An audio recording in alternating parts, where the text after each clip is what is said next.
ಇನ್ನು ಉತ್ತರ ಕನ್ನಡದ ವಸಂತ್ ನಾಯಕ್ ಕೊಲೆ ಪ್ರಕರಣದಲ್ಲಿ ದಿನಕ್ಕೊಂದು ಹೊಸ ಟ್ವಿಸ್ಟ್ಗಳು ಸಿಗ್ತಿದ್ದಾವೆ, ಹೊಸ ವಿಚಾರಗಳು ಹೊರಗಡೆ ಬರ್ತಿದ್ದಾವೆ.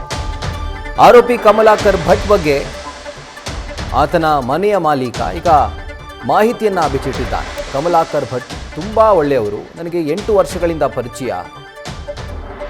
ಸುಚಿತ್ರಾ ಬಂದಾಗ ನಮ್ಮ ಊರಿನ ಕಡೆ ಅವರು ಬಂದಿದ್ರು. ಸುಚಿತ್ರಾ ಹಾಗೂ ಅವರು ಒಟ್ಟಿಗೆ ಓಡಾಡೋದನ್ನು ನಾವು ನೋಡಿದ್ದೀವಿ. ಅವರಿಬ್ಬರು ಬೈಕ್ ಓಡಿಸೋದನ್ನು ಕೂಡ ನಾವು ನೋಡಿದ್ದೀವಿ. ಕಮಲಾಕರ್ ಭಟ್ ಯಾಕೆ ಹೀಗಾದ್ರು ನಮಗೆ ಗೊತ್ತಾಗ್ತಿಲ್ಲ. ಈ ರೀತಿಯಾಗಿ ನ್ಯೂಸ್ ಫಸ್ಟ್ಗೆ ಕಮಲಾಕರ್ ಭಟ್ ಮನೆ ಮಾಲೀಕ ಮಾಹಿತಿಯನ್ನು ನೀಡಿದ್ದಾರೆ.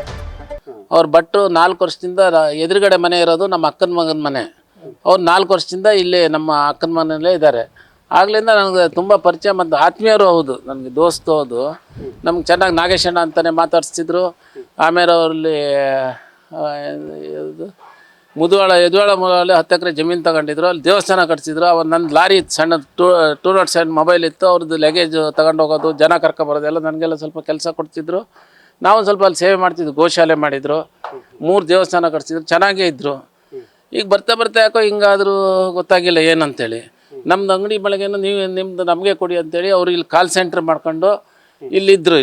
ಇಲ್ಲಿ ನಮ್ಮ ಮಳಿಗೆಯಲ್ಲಿದ್ದರು. ನಮ್ಮ ಬಾಡಿಗೆ ಕೊಟ್ಕೊಂಡಿದ್ರು, ಬಾಡಿಗೆನೂ ಚೆನ್ನಾಗಿ ಕೊಡ್ತಾಯಿದ್ರು ಮತ್ತು ತುಂಬ ಆತ್ಮೀಯಿಂದ ಇದ್ದರು ನಮ್ಮ ಜೊತೆಲಿ.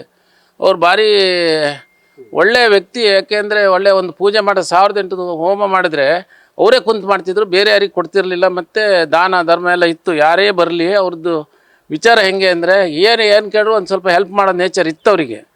ಒಳ್ಳೆ ಆತ್ಮೀಯಿಂದ ಇದ್ದರು. ಈಗ ಯಾಕೆ ಹಿಂಗಾಯಿತು ಗೊತ್ತಿಲ್ಲ.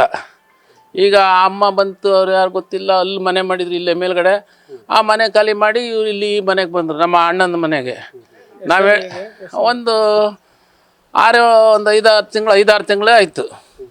6 ತಿಂಗಳಾಯ್ತು. ನಾವು ಹೇಳಿದ್ವಿ, ನೋಡ್ರಿ ಅಲ್ಲಿ ನಾಯಿಗೆ ಕಟ್ಟರು ಕೊಡಲ್ಲ ಹಂಗೆ ಅಂತ. ಇಲ್ಲ ಏನಾಗಲ್ಲ ನಾಗೇಶಣ್ಣ, ನಮ್ಮ ಅಣ್ಣ ಶ್ರೀನಿವಾಸ್ ಅಂತ ಅವ್ರಿಗೆ ಹೇಳಿದ್ರು, ಇರಲಿ ಅಂದರು. ವಿಶ್ವಾಸದಲ್ಲಿ ನಾವು ಇದ್ವಿ. ಅಲ್ಲೇನು ತೊಂದರೆ ಮಾಡಲಿಲ್ಲ. ಅವರು ಬಾಡಿಗೆ ನಮ್ಗೆ ಕರೆಕ್ಟ್ ಕೊಡ್ತಿದ್ರು, ಚೆನ್ನಾಗೇ ಇದ್ದರು.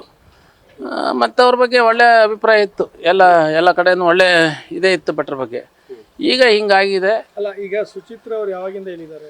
ಈಗ ಅವ್ರು ಬಂದು ಒಂದು 6-7 ತಿಂಗಳಾಯಿತು. ಅಲ್ಲಿ ಮೇಲ್ಗಡೆ ಮನೆ ಮಾಡ್ಕೊಂಡಿದ್ರು. ಅಲ್ಲಿಂದ ಖಾಲಿ ಮಾಡಿ ಇಲ್ಲಿ ಗುರುಗಳ ಮನೆ ಹತ್ರನೇ ಬಂದರು ಅವರು. ಅವ್ರೇನು ಮಾಡ್ತಿದ್ರು ಅವಾಗ? ಅವ್ರ ಮನೇಲಿದ್ದರು. ಇಲ್ಲಿ ಕಾಲ್ ಸೆಂಟ್ರ್ ಆಫೀಸ್, ನಂದೇ ಮೊಳಗೆ ತಗೊಂಡು ಕಾಲ್ ಸೆಂಟ್ರ್ ಆಫೀಸ್ ಮಾಡಿದ್ರು. ಆಮೇಲೆ ಇಲ್ಲಿ ಒಂದು 9 ಜನಿಗೆ ಕೆಲಸ ಕೊಟ್ಟಿದ್ದಾರೆ. 15,000 ರೂಪಾಯಿ ಸಂಬಳ ಒಬ್ಬರಿಗೆ. ನಮಗೂ ತಿಂಗಳಿಗೆ 15,000 ಬಾಡಿಗೆ. ಎಲ್ಲ ಚೆನ್ನಾಗೇ ನಡೀತದೆ ಆಫೀಸು. ಇದು ಮೊನ್ನೆ ರಾತ್ರಿ ಹೋಗಿ ಏನೋ ಗಲಾಟೆ ಆಯ್ತು ಅಂದಕ್ಕೆ ಹೋದವ್ರು ಬಂದಿಲ್ಲ. ನಮ್ಗೆ ಮತ್ತೆ ವಿಚಾರ ಗೊತ್ತಿಲ್ಲ ಆಯಿತಾ. ಎಲ್ಲ ಚೆನ್ನಾಗೇ ಇದು, ಪೇಮೆಂಟ್ ಆಗಲಿ, ಅಲ್ಲಿ ಇರೋ ಕೆಲಸಗಾರರಾಗಲಿ. ಪಾಪ ಒಂದು ಆಕಾಶ ಅಂತ ಹುಡುಗ ಇದ್ದ ಅಲ್ಲಿ, ಎಲ್ಲ ನೋಡ್ತಿದ್ದ. ಭಾರಿ ಒಳ್ಳೆ ಹುಡುಗ. ಅನಂತಪುರದ ಹುಡುಗ. ಅವನೇನೋ 4ನೇ ಆರೋಪಿ ಮಾಡಿದ್ದಾರೆ. ಅವ್ನು ಸುಮ್ಮನೆ ಜೊತೆ ಹೋಗಿ ಏನೋ ಅವನ್ನ ಆರೋಪಿ ಮಾಡಿದ್ದಾರೆ. ಅವ್ರ ಬಗ್ಗೆ ನಮ್ಗೆ ಅಳು ಬರುತ್ತೆ. ಯಾಕೆಂದರೆ ಪಾಪ ಅನ್ನಕ್ಕಾಗಿ ಬಂದಂಥ ಹುಡುಗ ಅವನು ಅವ್ರ ಜೊತೇಲಿ ಹೋದ್ದು. ಇವ್ರು ಸ್ವಾಮಿಯವ್ರದ್ದು ಒಳ್ಳೆತನ ಏನಂದರೆ ಎಲ್ಲರಿಗೂ ಹೆಲ್ಪ್ ಮಾಡೋಕೆ ಹೋಗಿ ಜೊತೆಗೆ ಹೋಗಿದ್ದಾರೆ. ಜೊತೆ ಹೋದ್ರಿಂದ ಇವರು ಇದೆಲ್ಲ ಹೊರಗಡೆ ಬಂತು. ಏನೇನೇ ಎಲ್ಲ ಅನ್ನೋದು ಒಂದು ಜೊತೆ ಹೋದ ಒಂದು ಉದ್ದೇಶಕ್ಕೆ ಹಿಂಗಾಯ್ತು. ಹೆಲ್ಪ್ ಮಾಡೋ ದೃಷ್ಟಿಯಿಂದ ಹೋಗಿರ್ತಾರೆ, ಏನೋ ಒಂದು ಜೊತೆಗೆ ಹೋಗಿದ್ದಾರೆ. ಅದು ಎಲ್ಲ ಇವರೇ ಮಾಡಿದ್ದವ್ರು ಮಾಡಿದಂತ.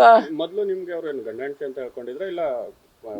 ಗಂಡ ಹೆಂಡತಿ ಅಂತ ಗೊತ್ತಿಲ್ಲ. ಹೆಂಡತಿ ಅವ್ರು ಕೊರೋನಾದಲ್ಲಿ ತೀರೋದು ಗೊತ್ತು ನನಗೆ. 8 ವರ್ಷದಿಂದ ಪರಿಚಯ ನಮ್ಮ ಭಟ್ರು.